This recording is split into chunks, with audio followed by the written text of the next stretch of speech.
চলে এলাম এখানে, গাড়ি পার্কিং করলাম। এই দাদা রয়েছে, ডিউটিতে রয়েছে উনি এখন। তো যাই হোক, আমাদের গাড়ি এখানে, এই দেখো গাড়ি পার্কিং করলাম আর সবাই নামলো। এবার আমরা এখান থেকে একটা স্মল হাইকিং রয়েছে, বলছে যে সামনেই গার্নাসিনী রয়েছে টেম্পল, মানে কৃষ্ণ টেম্পল না দাদা ওটা?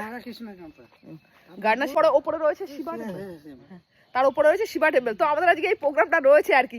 তার আগের বার এসেছিলাম 3-4 মাস আগে, তো করা হয়নি, চলে এলাম।